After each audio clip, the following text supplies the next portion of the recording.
Bienvenue dans votre émission Autrement dit. C'est un plaisir pour nous de vous accueillir afin de pouvoir continuer à échanger sur les lettres de Paul aux Philippiens, aux Colossiens. Pour cette étude, nous recevons Olivier. Bienvenue Olivier. Bienvenue à chacun. Et nous recevons également Naïs. Merci de m'avoir invité. Alors nous allons entrer tout de suite dans le vif du sujet. J'aimerais Naïs te poser déjà une première question. Quelle différence fais-tu entre la religion, la spiritualité et le légalisme? Alors, religion veut dire relier. Un groupe relié entre eux par les mêmes convictions. D'accord? Spiritualité, soumis à cet esprit, qu'il soit bon ou pas bon, on est soumis à un esprit et c'est de l'intériorité. D'accord? Et le légalisme, c'est être raide à mon avis. C'est être dans un cadre et être raide et ne pas oser s'affranchir de ce cadre-là pour vivre en toute liberté et pleinement.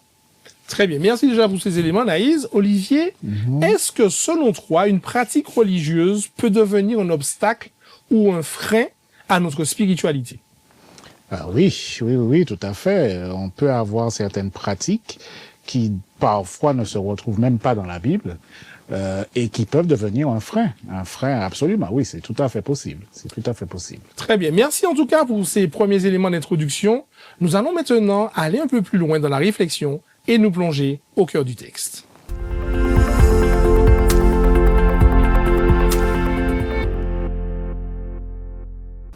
Après ces quelques mots, nous allons maintenant prendre un premier texte. Alors, Naïs, Colossiens 2, 16 et 17, Naïs nous dit ceci, « Que personne donc ne vous juge au sujet du manger ou du boire, ou au sujet d'une fête, d'une nouvelle lune ou des sabbats. C'était l'ombre des choses à venir, mais le corps est en Christ. » Première question, Naïs, par rapport à ce texte. Oui. Est-ce qu'on a tendance à évaluer la foi des autres à travers les pratiques religieuses et visibles? Alors ça rejoint directement la question que tu as posée à Olivier tout à l'heure. En fonction de cela, il y a des choses qui sont bonnes, qui sont pratiquées. Il y a des rites, partout. Il y a des rites, il y a des règles à respecter. Simplement, si ces rites et ces règles sont maintenant l'échelle sur laquelle on mesure ma foi, c'est pas bon. Parce que pratiquer, comme tu le dis dans le verset, que personne ne vous juge au sujet de ce que vous mangez ou ce que vous buvez, en fait, si c'est pas quand je mange que tu évalues ma foi, il dit, puisqu'elle ne mange pas ça, elle n'est pas dans la foi, là, ça devient un vrai problème.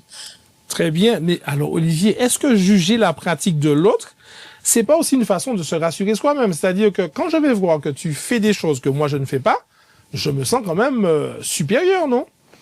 C'est souvent le piège, je vais dire. C'est souvent le piège. Je crois que tout le monde tombe dans ce piège.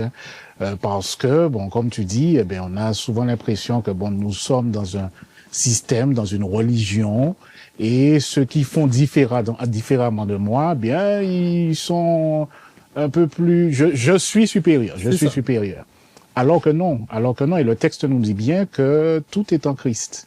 Tout est en Christ. On va sans doute développer ça plus tard. Mais c'est ça. C'est-à-dire que Christ met tout le monde à égalité. Je vais juste dire cela pour l'instant. D'accord, mais en quelque part, Naïs, est-ce que si je suis ce qu'Olivier dit, la loi, les rites ont un objectif et un sens? À la limite, je vis avec Christ, Christ vit en moi et c'est bon, la vie est belle, non? Vraiment très belle, Dominique. Et pourtant, c'est pas ce qui se passe, Naïs. Non, c'est pas ce qui se passe. Alors, on va essayer de recontextualiser. Quand il le met, ça c'est dit, c'est que Paul a déjà fait un long développement. Il commence par dire, moi j'ai combattu pour vous. Je veux que vous restiez dans la foi et que vous soyez enrichis par cette forme d'intelligence. Par contre, j'ai constaté qu'il y a certains qui se disent plus initiés, supérieurs, pouvant entrer dans les secrets et qui peuvent te dire à toi ce que tu dois faire. Parce il y a une tranche supérieure et une tranche inférieure. J'ai l'impression quand tu dis ça, Naïs, que tu parles un peu des dirigeants d'église, non? C'est pas vraiment ça? Ça peut être toute personne non connectée à Christ. Ok. Quand tu parles de spiritualité, quand c'est intériorité, quand dans ma pratique, j'ai mis ma pratique au-dessus de Christ. Ou encore, quand j'ai voulu juste continuer à vivre et pratiquer ce que je faisais comme rite et juste ajouter un peu de Christ en moi, là, il y a trouble, il y a confusion. Et aujourd'hui, beaucoup d'hommes, et même nous qui sommes là, nous prions que Dieu puisse nous garder dans cette dynamique, dès que nous sommes déconnectés et que nous avons oublié que toute la mystère et la plénitude de Dieu était en Christ, et quand on cherche à être complet alors que nous le sommes déjà en Christ, là, ça fait la différence. Et tout homme, dirigeant, pas dirigeant, directeur, pas directeur, président, pas, dès qu'on est déconnecté de cette réalité que Paul tient à rappeler aux Colossiens, ça pose problème. Alors, mais Olivier, soyons honnêtes. Nous sommes entre nous. Il n'y a personne qui nous regarde, personne qui nous écoute, Olivier. Est-ce que parfois, on n'a pas tendance quand même à aimer un peu le légalisme et à se dire, eh ben voilà, j'ai quand même fait ci, j'ai respecté ça, j'ai coché les cases. Donc, est-ce qu'on n'aurait pas tendance un peu à se dire, je maîtrise mon salut? Certains, je dirais certains, et surtout dans l'exemple, et j'invite encore nos auditeurs, ceux qui nous regardent, à relire le livre de Colossiens. Certains mettaient en avant beaucoup de traditions, et pensaient que la tradition était presque obligatoire pour avoir le salut, pour atteindre le salut. Or, Jésus-Christ, et Paul l'explique dans plusieurs évangiles, que ce n'est pas le cas. On a le salut simplement en acceptant Jésus-Christ.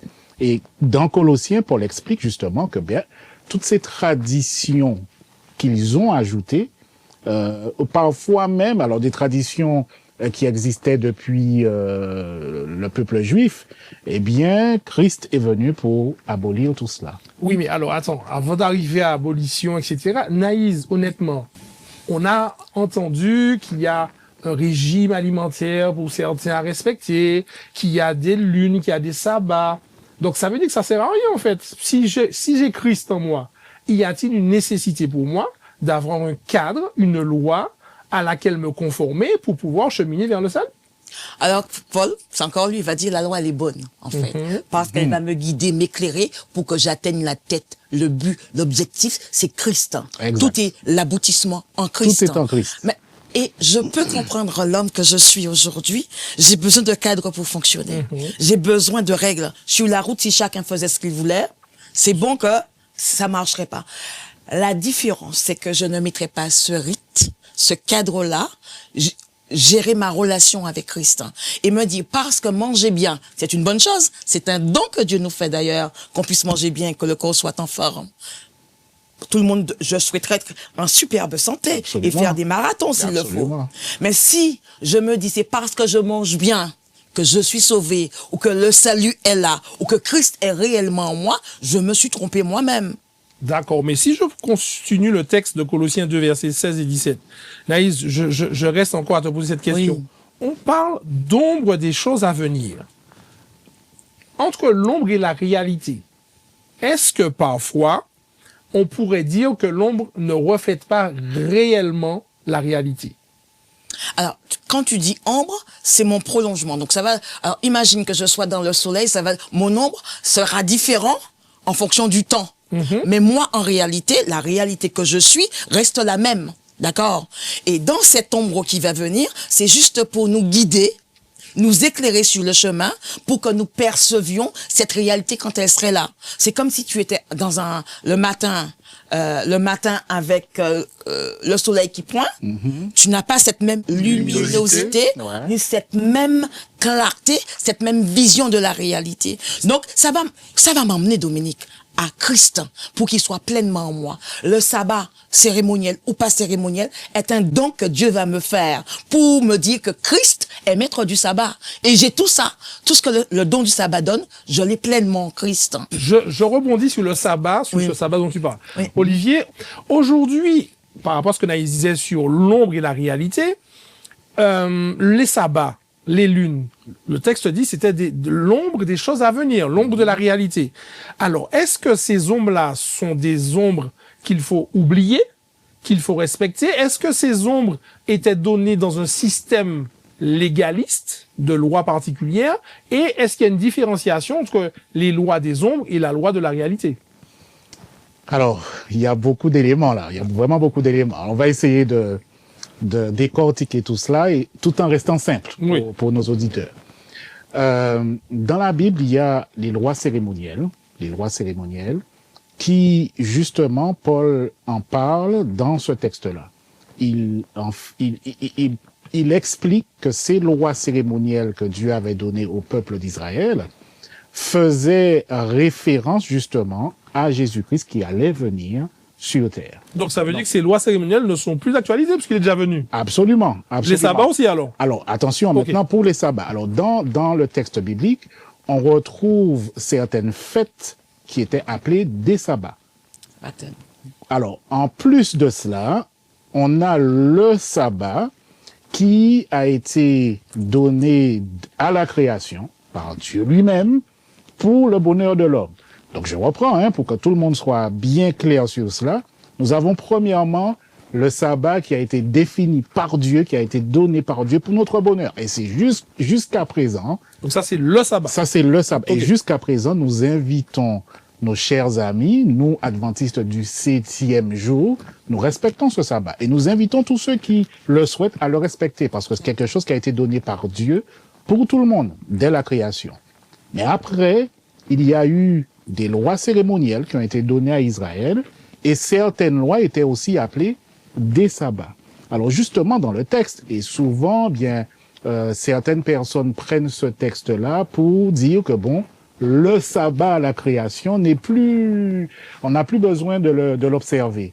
Or, c'est pas cela que Paul veut dire. Quand on lit Colossiens 2 et 3, on comprend vite que Paul est en train de parler des lois cérémonielles qui ne sont plus d'actualité pour nous en 2025 parce que en Jésus, quand il est arrivé sur terre, toutes ces lois ont eu leur accomplissement dans la venue de Jésus sur terre.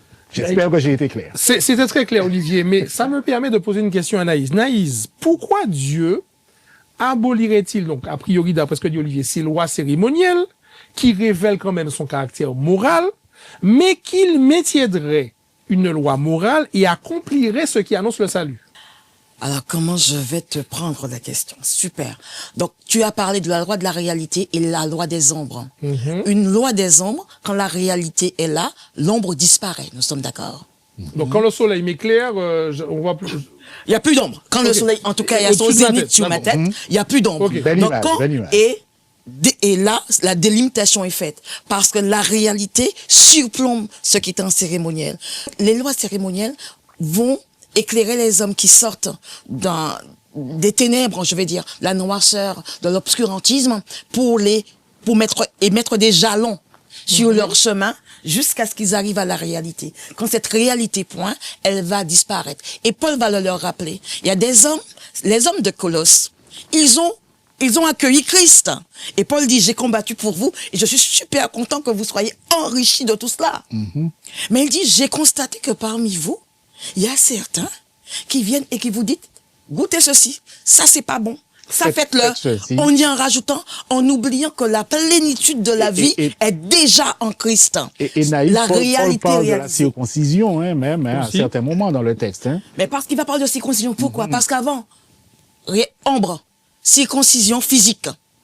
C'est ça. Réalité, circoncision du cœur. Ok, très bien. Dans Romains. Exactement. Alors, et pourquoi, Olivier, Paul, dit-il que personne ne vous juge? De quoi parle-t-il exactement? Est-ce que c'est un jugement qui viendrait des frères de l'Église? Est-ce que c'est un jugement qui viendrait de l'extérieur? Et pourquoi Paul nous invite à dire que personne ne vous juge? Parce que quand on réfléchit un peu et qu'on regarde le fonctionnement, quelle que soit l'Église, il y a des gens, parfois, comme m'a dit Naïs, qui respectent peut-être plus les lois cérémonielles ou qui peuvent transgresser la loi morale. On a quand même le sentiment qu'ils sont jugés. Et Paul nous invite à ne pas juger.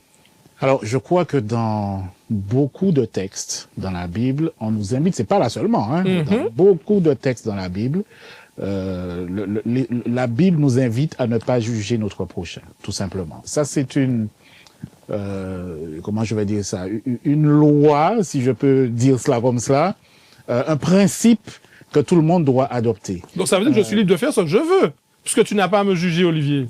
Mais le texte dit, le texte va dire, si tu es en Christ, tu es libre de tout.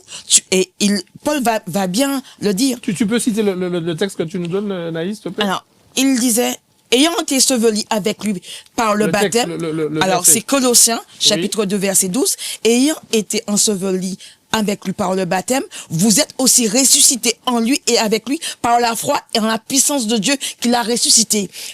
On a été mort, nous dit le verset 13, et il a effacé l'acte d'ordonnance qui nous condamnait, qui subsistait contre nous. Alors là, Naïs, c'est très théologique. Moi qui connais peut-être pas grand-chose dans la Bible, concrètement aujourd'hui, par rapport à ce qu'Olivier disait, moi, je prends Colossiens et je dis à tout le monde, vous n'avez pas à me juger. Paul a dit que personne ne vous juge. Alors, quand Paul dit personne ne vous juge, on revient bien. Hein. Paul a bien posé le contexte pour dire que certains viennent sous l'apparence avec une apparence de sagesse, au verset 23, en ce qu'ils indiquent un culte volontaire de l'humilité et le mépris du corps, mais ils sont sans aucun mérite et contribuent, eux, à la satisfaction de la chair. Nous avons des hommes qui sont là, qui se croient supérieurs, initiés, connaissant tout, et qui se permettent de juger ma pratique à moi. Paul me dit, puisqu'en Christ, j'ai la plénitude de Dieu, d'accord? Je suis libre dans cette relation et cette connexion loi morale, comme tu l'as précisé tout à l'heure, puisque je deviens ressuscité, nouvelle créature, avec de nouvelles règles.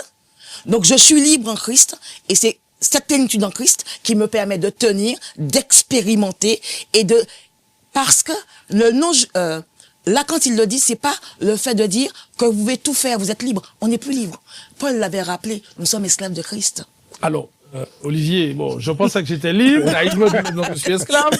Bon, alors, je reviens sur ce que Naïs a dit. Si aujourd'hui quelqu'un vit moralement bien, c'est-à-dire cette personne respecte la loi, son prochain, etc., mais cette personne vit sans Christ, est-ce que cette personne est en chemin vers le salut ou est-ce qu'il lui manque quelque chose? La question, en fait, c'est peut-on vivre sans Christ moralement bien? Oui. La réponse est oui. Nous avons plusieurs exemples. Hein. Je me souviens quand j'étais en classe, ça fait pas si longtemps que cela. Hein. Nous sommes jeunes, n'est-ce pas? Oh, bon. J'ai vu que là, un peu, mais... Oui, oui. Mais je me souviens, j'étudiais les textes de Gandhi. Bon, Gandhi, c'est un homme de paix. On connaît Gandhi, hein, qui a vécu, qui a toujours vécu en proposant la paix. Il n'était pas chrétien. Et il n'était pas chrétien du tout. Il n'était pas chrétien. Donc oui, c'est possible. Par contre, l'ensemble de la Bible nous indique clairement que si nous souhaitons être sauvés, il n'y a que par une seule personne que nous pouvons recevoir ce salut, et c'est Jésus-Christ. Donc oui, nous avons heureusement la possibilité de vivre en faisant du bien. Mais si je veux aller plus loin et être sauvé, là, il me faut accepter le sacrifice de Jésus-Christ. Alors, Naïs, est-ce que faire le bien peut devenir une façon de se justifier soi-même, en fait? Oui, parfaitement. Et est-ce que c'est un danger, un piège? Et ça devient un danger, un piège, parce qu'on s'est donné comme échelle de valeur que nous-mêmes, ce que nous considérions comme étant le bien déjà. Parce que nous ne pouvons pas faire le bien de nous-mêmes, parce que on se souvient que le plan du salut a été mis en place justement parce que ce n'était pas possible sans qu'il y ait ce sacrifice à la croix. Et si aujourd'hui je me dis, puisque je fais le bien, je mérite, j'ai droit au salut, j'ai pas compris ce que Christ est venu faire. Je n'ai pas compris sa mission, la mission qu'il a accomplie en ma faveur pour le salut. Oui, donc les bonnes actions, le bien, découlent du salut ou sont la condition qui mène au salut? Découle du salut. Ça découle du salut, même si je peux faire le bien sans croire en Jésus. Mais le fait d'accepter Jésus, parce que là encore, Paul veut attirer notre attention sur le fait que en Jésus-Christ, on a tout. On a vraiment tout. Et si je veux suivre Jésus, eh bien, je ferai non seulement attention à ce que la parole de Dieu dit, mais aussi comment Jésus a vécu quand il était sur terre, parce qu'on ne peut pas dissocier les deux. Certaines personnes parfois dissocient les deux, mais c'est pas possible. Il faut qu'on fasse attention à comment Jésus a vécu sur terre. Et là, si j'essaye de calquer ma vie sur l'exemple que Jésus a donné lorsqu'il était sur terre, là, ça devient quelque chose de merveilleux. Si en plus de cela, je fais attention à ce que la parole de Dieu dit, là, c'est ce que Dieu demande. Et c'est ce que Jésus a fait. Et là où Paul, et ça devient très intéressant, c'est que Paul nous dit aux Colossiens, et à nous jusqu'à présent, de faire attention. C'est que tout ce que Jésus a donné, on n'a pas besoin de plus que cela. Parce que beaucoup font attention, mettre un peu plus la tradition au-dessus de la Bible. Et c'est là le danger. C'est là le danger. Alors, avec amour et tendresse, il y a parfois des personnes qui pensent que on peut être sauvé par Marie, par exemple. Mais c'est pas ce que la Bible dit. Du tout. Il y a d'autres croyances comme cela qui sont ajoutées, mais Paul nous dit clairement, faisons attention. Il dit ça aux Colossiens, hein. Faites attention, parce que nous avons tout, la plénitude se retrouve en Jésus-Christ. Merci Naïs, merci Olivier pour cette belle discussion au cœur du texte de Colossiens chapitre 2. Mais Paul a écrit aux Colossiens, tu le disais Olivier. Absolument. Mais nous aujourd'hui, comment faire avec ces écrits? Nous allons le voir avec quelques clés pour aujourd'hui.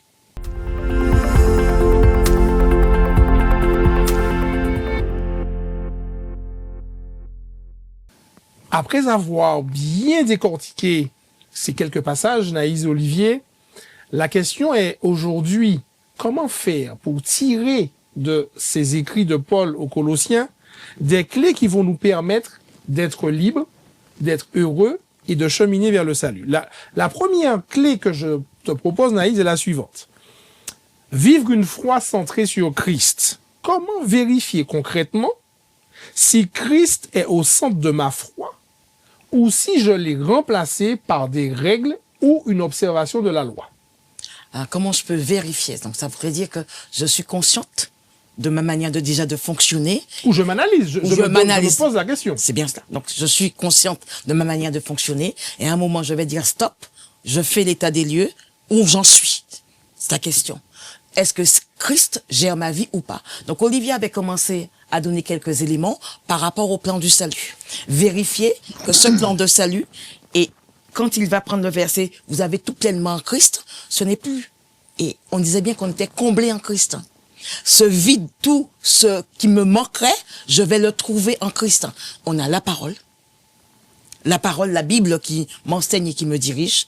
On a l'esprit également, la parole qui a été faite chair en Jean chapitre 1er, qui permet de vérifier tout cela. Et ensuite, je vais expérimenter chaque jour et me laisser guider et gérer par cela, sans que en me préoccupant de moi-même, d'accord, sans aller juger l'autre et vérifier ce que l'autre pratique lui. Par rapport à ce que Naïs dit, Olivier, du coup, ma foi produit de la paix ou de la peur, et être rempli de Christ, ça m'apporte de la liberté ou de la pression? Alors, j'ai envie de te répondre, est-ce que la foi de Jésus apportait de la peur? C'était cela ta question? C'est ça, de la peur ou de la paix? Ou de la paix. La réponse, si on met Jésus dans ta question, c'est non. La foi de Jésus n'apportait pas de la peur. Au contraire, tous ceux qui ont suivi Jésus étaient heureux, ont été guéris. Jésus apportait de l'amour autour de lui. Donc c'est pas de la pression, c'est une certaine liberté pour toi. C'est une certaine liberté. C'est indéniable. Et c'est pour cela que Paul, ainsi que d'autres auteurs, nous invitent, nous supplient de suivre Jésus, de suivre son caractère, de demander à Dieu que notre caractère chaque jour se rapproche de celui de Jésus. Parce que plus je vais me rapprocher du caractère de Jésus, eh bien, plus ceux qui m'entourent vont être influencés par l'amour que je vais apporter, la patience que je vais apporter, etc. C'est un peu idyllique de le dire, hein, je comprends, parce que c'est pas tout le temps facile tous les jours. Mais c'est là que nous devons aller. De façon concrète, Naïs, pour toi, dans ton cheminement, est-ce qu'il est possible d'éviter le légalisme sans tomber dans le laxisme? Alors, tu me parles de deux extrêmes. Il y a un autre, et comment faire le chemin d'équilibriste au milieu des deux. Exact. D'accord. Comment éviter le légalisme Sans tomber dans le laxisme. Dans le laxisme. Alors, le laxisme, ce serait qu'il n'y ait plus de règles et que je sois moi-même, en tant qu'humaine, juge de mes actions et que je puisse, quand je dis juge, pas juge, c'est que je puisse évaluer moi-même mes actions et dire que tout ce que je fais est bon. On revient à ça. Donc ça va, je suis ma propre règle. Or, l'homme pécheur ne peut pas être une règle pour elle-même. Pour lui-même, pardon. Tout à fait. Il faut qu'il y ait une règle qui soit constante. Et au-dessus de nous. Au-dessus, constante, qui ne change pas, déjà bien réglée, sur laquelle il puisse être dessus. Après, l'homme, dans le légalisme, c'est « j'ai peur ».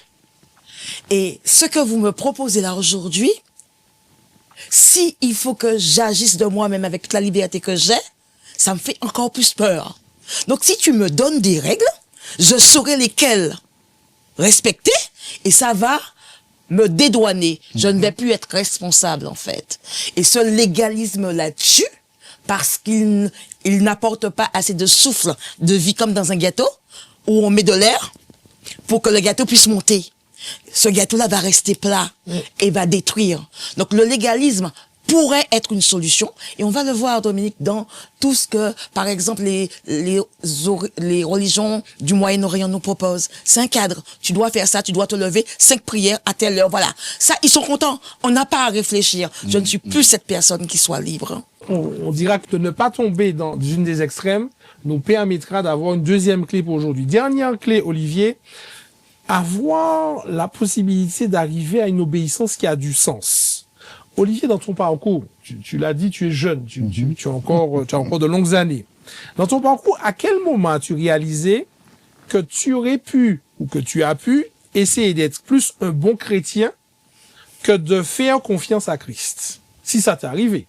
Et si aujourd'hui, quelqu'un qui nous entend, qui nous regarde, est dans cette position, comment faire pour l'aider à développer une obéissance qui a du sens? Alors, dans mon parcours, je vais pas raconter toute mon expérience, mais quand on grandit, à un certain moment, on se pose certaines questions, je dirais vitales. On a envie d'être un bon chrétien, d'accord, mais plus on grandit, plus on connaît la Bible, plus on connaît Jésus-Christ, là, les questions deviennent plus importantes. Et l'obéissance n'est plus, je n'obéis plus parce que mes parents m'ont demandé, c'est souvent comme ça, lorsqu'on est jeune, mais je vais obéir parce que j'aime ce que Jésus me propose. Et c'est là où tout change dans notre vie. Parfois, je dis à certains jeunes, qui sont un peu plus jeunes que moi, même si je le reste, Tout à fait. mais tu verras qu'à un certain moment dans ta vie, il te faudra prendre cette décision. Est-ce que je veux rester vraiment avec Jésus par amour, par choix, ou est-ce que, je continue simplement à être un bon chrétien, comme tu as dit, pour qu'on me voie, qu'on me regarde simplement, faire plaisir. Voilà, exactement. Mais l'obéissance, ça prend du sens lorsque je décide de moi-même, ce que Jésus me propose, c'est la meilleure des choses. Donc je le suis. Merci Olivier pour ces mots de conclusion et je pourrais rassembler les différentes pierres que vous avez mis à cet édifice par cette phrase. Nous ne sommes pas sauvés parce que nous faisons pour Dieu, mais parce que Dieu a tout fait pour nous en Christ. La loi ne sauve pas, mais elle éclaire le chemin de ceux qui sont déjà sauvés. Déjà sauvés. Merci d'avoir participé avec nous à cette émission, autrement dit. Cela a été un plaisir pour nous d'échanger, de discuter sur ce texte. Nous vous invitons à partager cette émission avec vos amis, vos familles, et nous vous donnons rendez-vous pour une prochaine émission d'Autrement dit.